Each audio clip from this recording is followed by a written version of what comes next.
فرمایا اللہ جل شانہ نے والسلام علیہ، یہ حکایت ہے حضرت عیسیٰ علیہ السلام کی کہ حضرت عیسیٰ علیہ السلام بچے تھے اور حضرت مریم جب آپ کو لے کے آئی وہ آپ نے قوم نے پوچھا تو آپ نے اشارہ کیا تو حضرت عیسیٰ علیہ السلام بول اٹھے، قال، فرمایا انی عبد اللہ، میں اللہ کا بندہ ہوں۔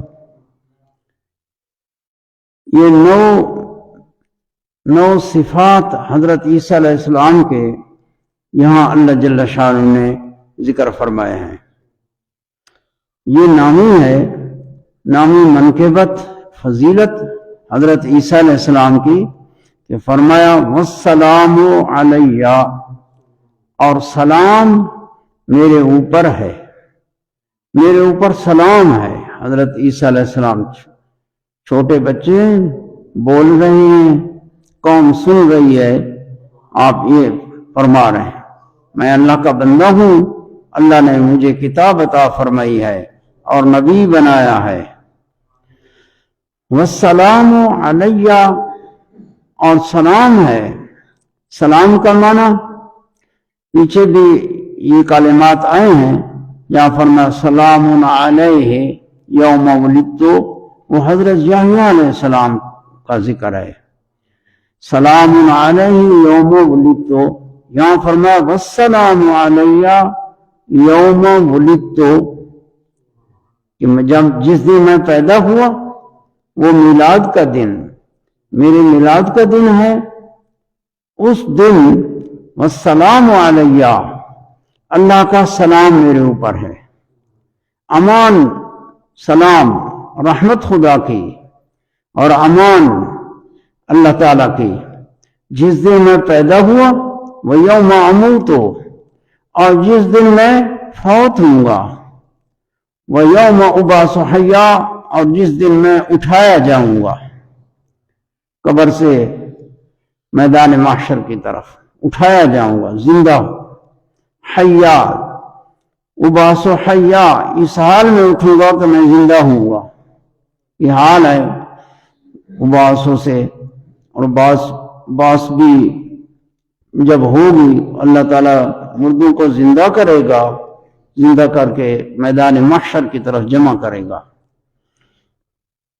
تو یہ سلام ہے، تین مواضع، تین مواقع جگہیں ذکر فرمائی گئیں کہ میرے اوپر سلام ہے، میلاد کے دن، موت کے دن، پھر بعث کے دن، یہ تین مواضع کا ذکر اور اس کی تخصیص۔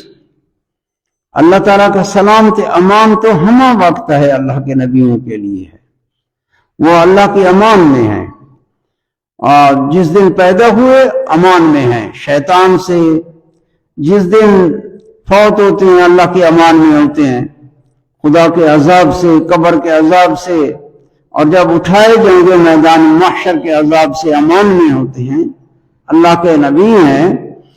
لیکن ان تین مواضع کا، ان تین مقامات کا ذکر خاص کر کے کیا گیا کہ یہ تین مواقع ایسے ہیں کہ اس وقت بندہ بہت محتاج ہوتا ہے۔ جب پیدا ہوا تو بچہ ہے، بہت احتیاجی ہے، اور جب فوت ہوتا ہے بھی بہت محتاج، کمزور اور ضعیف ہوتا ہے، ضعف کا عالم ہوتا ہے۔ جب اٹھایا جائے تو پھر وہ وقت بھی احتیاجی کا وقت ہے، بہت اسباب نہیں ہے، قلت حیل۔ تو ان تین جگہوں کا کہ یہ تین مقامات ایسے ہیں کہ جس میں انسان بہت فقر، احتیاجی، کمزوری کا شکار ہوتا ہے، تو اللہ تعالیٰ نے ان مواضع میں خاص سلام کا ذکر فرمایا، والسلام علیہ، اور سلام یہاں معرفہ کر کے ذکر فرمایا۔ اور حضرت یحییٰ علیہ السلام کی حکایت قصے میں فرمایا سلام علیہ،